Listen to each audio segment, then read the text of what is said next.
6 दिला तरी 9:45 ते 6:15 हे दिलं आहे पहिली ग्रामपंचायत.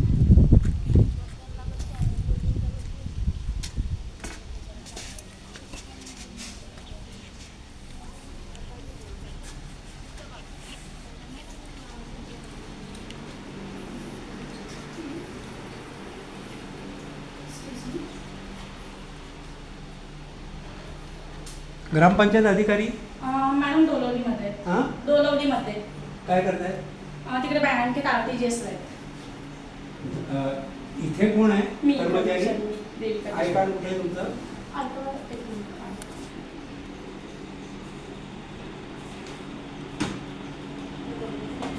एक second. आहे ना घाला आय कार्ड. हा घालते घालते मी. मग कर्मचारी नाही ते डाटा ऑपरेटर. कर्मचारी एक second sir. Data operator. Data operator. Data operator म्हणजे माझ्या माहितीप्रमाणे कंत्राट बेसिसवर ना हां. सर तुम्ही बघितलं. तुमची हे बायोमेट्रिक आहे की कसं? हजेरी हजेरी बोलतात. हजेरी पण हां टाकतो. हां. एक सेकंड ना. एक सेकंड आई होते. हां सावकार आय कार्ड झाला. थोडा वेळ पॉज घ्या.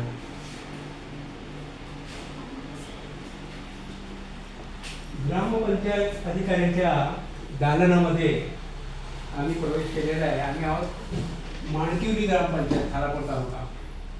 आलिशान खुर्च्या दिसत आहेत, रिव्हॉल्विंग चेअर दिसत आहेत, सगळं अल्मेर वाटतंय. पण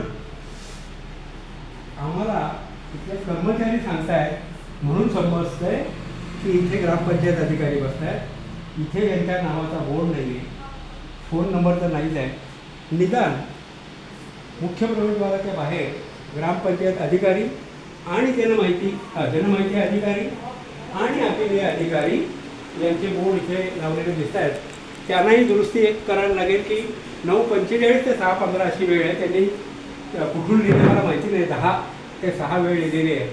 SP कडाळी ग्रामपंचायत अधिकारी इथे लिहिलेलं आहे. पाणी पुरवठा कर्मचारी राजेंद्र देशमुख, किशोर लाले पाणी पुरवठा कर्मचारी, कुमारी देविका संजय देशमुख ग्रामपंचायत कर्मचारी. देविका देशमुख कार्ड आहे तुमचा, ठीक आहे.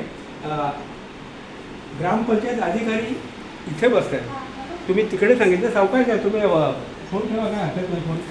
ही ग्रामपंचायत अधिकाऱ्यांच्या केबिनमध्ये आलो आहे. वातानुकूलित केबिन आहे. दखल घ्या जरा, त्या विषयावर आपण लोकल बोलणार आहोत. आलिशान केबिन आहे.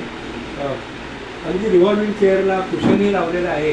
पण मी त्याच्या समोर बसलो आहे. ग्रुप ग्रामपंचायत म्हणून ग्रामपंचायत अधिकारी महाराष्ट्र शासन दिलेलं आहे, पण त्यांचं नाव इथेही नाही आहे. ठीक आहे, आता आमचे एक सहकारी दाखवत आहेत. ही बऱ्याचशा ग्रामपंचायतीमध्ये अडगळीलाच ठेवलेली आहे ती. म्हणजे याची कारणं त्यांना विचारायला नक्की. सरळ आमचे GR म्हणत आहेत की 4 एकरच्या अंमलबजावणीसाठी आम्ही जेव्हा उपोषणाला बसतो आणि जेव्हा मागणी करतोय तेव्हा सरळ मराठी भाषेतले ही शासकीय परिपत्रक आहे की मुख्य प्रवेशद्वारावर दर्शनी भागात ठळक अक्षरात सहजासहजी लोकांना दिसेल असं हे बोर्ड लावलेले आहे. ते सोडा, 4 एकरच्या अंमलबजावणीसाठी 23 साली 6 महिने आम्ही पाठपुरावा केल्यानंतर उपोषणाची नोटीस दिल्यानंतर या 40 ग्रामपंचायत अधिकाऱ्यांचं आम्ही प्रशिक्षण घेतलेलं आहे दिवसभर. बहुतेक हे कडाळे साहेब असतील त्यात, मला आता लक्षात नाही की, पण 40 जण तिथे उपस्थित होते.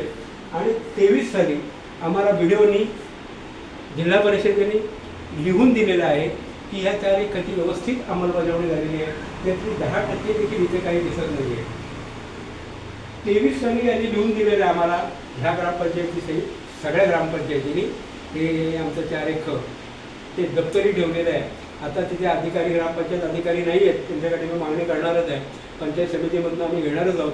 आमच्याकडे कॉपी आहे, पण ते अद्ययावत करायचं आहे. अपडेशन याचं दर 3 महिन्यांनी करायचं आहे. असं जरी असलं तरी आम्ही थोडेसे लवचिकता दाखवतो.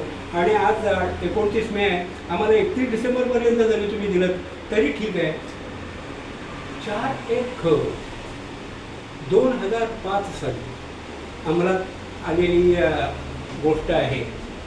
20 वर्षानंतर 21 वर्षानंतर शासकीय परिपत्रकांची अंमलबजावणी करा म्हणून आम्हाला उपोषणं करायला लागतात. उपमुख्य कार्यकारी अधिकारी तनपुरे सर, तुमचं लक्ष वेधू इच्छितो. याच्या अगोदर काम चुकार ग्रामपंचायत अधिकाऱ्यांना गटविकास अधिकारी कसे पाठीशी घालतात ही बाब घेऊन आम्ही उपोषणाला 26 दिवस बसलो होतो. तनपुरे साहेब, तुम्ही प्रतिनिधी पाठवून आम्हाला लेखी दिलेलं आहे की या सगळ्या गोष्टींची अंमलबजावणी झालेली आहे. हेच तपासण्यासाठी 4 एकराची अंमलबजावणी कितपत झालेली आहे तपासण्यासाठी आम्ही आलो आहे. 20 मार्चला साहेब 15 दिवसात अंमलबजावणी होईल तुम्ही सांगितलं आहे. 2 महिने 9 दिवस झालेले आहेत. तनपुरे साहेब, तुमचं अटेन्शन, तुमचं लक्ष वेधू इच्छितो. आत्ता तुमच्यावर आमचा थेट आरोप आहे.